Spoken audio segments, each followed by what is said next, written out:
Well, hello. Happy Thanksgiving, everyone. Happy Turkey Day. Woohoo! Who got up at 5 a.m. and cooked a turkey?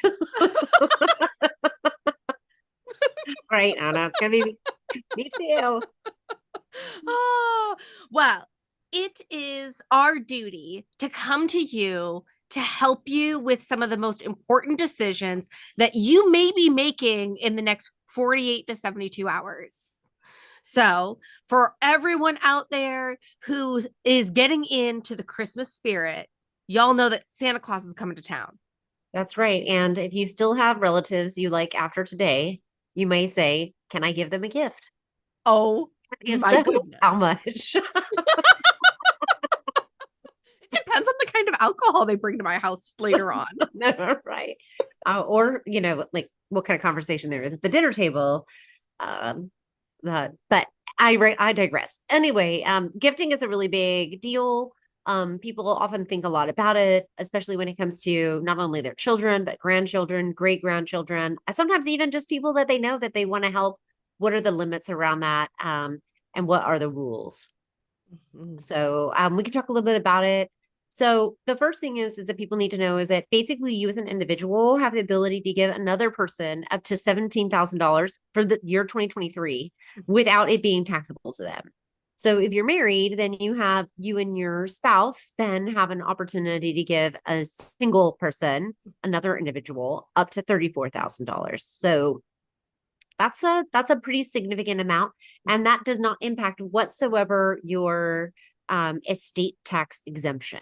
So this is just every year you get the ability to gift to someone else $34,000 Mhm. for the year 2023. That changes, it's just like everything else with the IRS is sort of inflation adjusted. So every year it changes a smidge. All right. Excellent. So we can just gift. Do we need now you talked about cash. Cash is not only that type of gift. What about a car? What if your Santa Claus is extra charitable and you're thinking about a house? How does that all work? Yeah. So if you begin to exceed that $17,000 per person, then you are making a gift that requires the filing of a gift tax return, which then would impact the remaining amount of estate tax exemption that you have left in order to uh, uh, basically, once you use the exemption, then anything above and beyond that in the fair market value of your estate is subject to estate taxes. So the exemption right now is very high. It's $11 million and some change. It's expected to be cut roughly in half in the next 3 years. So I would say for most people, especially most married people together, 2 million dollars, that's a significant amount of runway in terms of are they going to exceed gifting that much to their kids or other relatives in their lifetime? I mean, obviously, it depends on how much money you have in your estate, what your net worth is. But for most ordinary Americans, I don't think they're really in danger of consuming all of that. But they still have the requirement to, if they do gift in excess of either 17 or married together 34K, they do have the requirement of filing the gift tax return and recording that with the IRS. Well, if anyone on here is filing a gift tax return, please contact Unboxed Advisors. We'd be happy to help you. Absolutely. Yeah. And the question is like, are you doing that the most tax efficient way?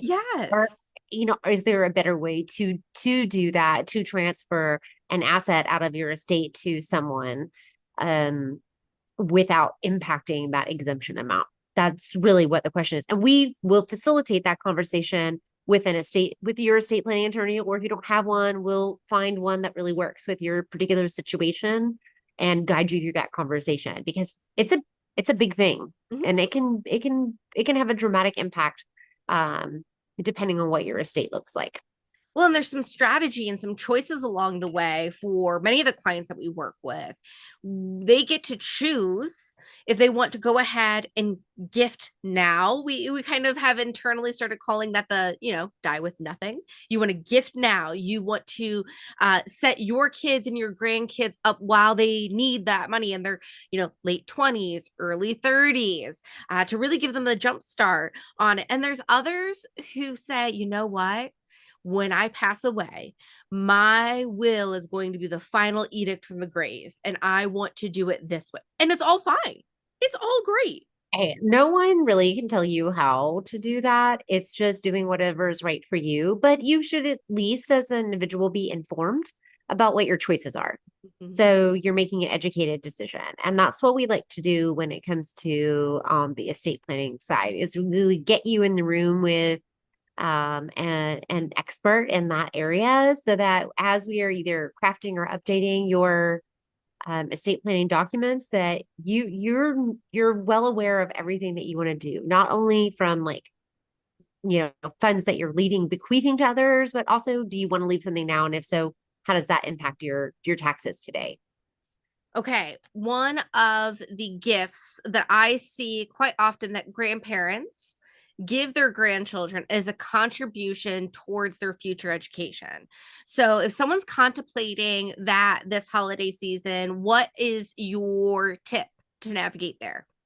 Yeah, 529 plans are a little bit different, because while there is no tax impact in terms of like, um you don't get a deduction for funding a 529 plan, when you put it into a 529 plan, it grows tax free.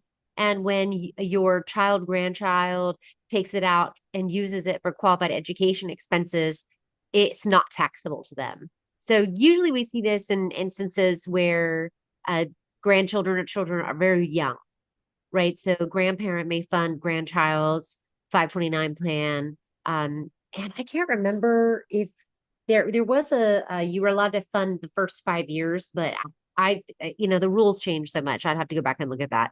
At any rate, um, when you fund it, essentially what's happening is that you want to do it in early enough in the child's life that it's going to have a meaningful growth. Otherwise, there's really no point of putting it in there, because you're locking it up for qualified education expenses. Mhm. So you just have to be aware of that, and making sure that you don't overdo it, especially because no one really has a crystal ball in terms of where their kids or grandkids are going to go to college, or if they're going to go to college or whatever. Yes, who knows what the next 10 years is going to bring. So, Yeah, yes. All right. absolutely. Any other parting words before we all go hit the Black Friday sale, Super Saturday? We got Prime I Day coming up. I think one of the craziest things I've seen on Facebook lately is this. It's a picture of a receipt to like a server at a restaurant.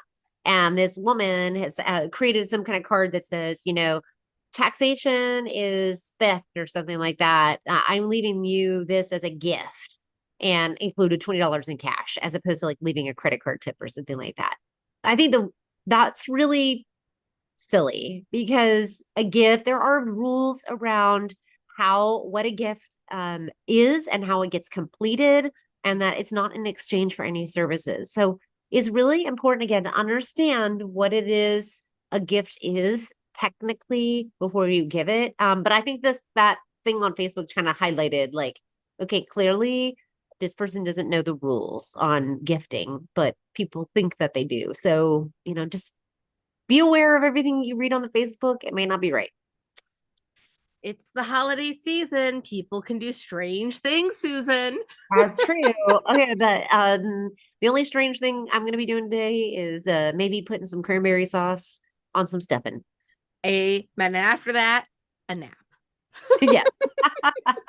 Well, everyone, to you and your family and friends, happy Thanksgiving. Enjoy this time together. Thank you for starting off your turkey day with us. So, we will see you in the next live. Please go and check out unboxedadvisors.com for more information. We'll be back with you next week, Thursday mornings at 9 a.m. Central, 10 a.m. Eastern. We'll see you then.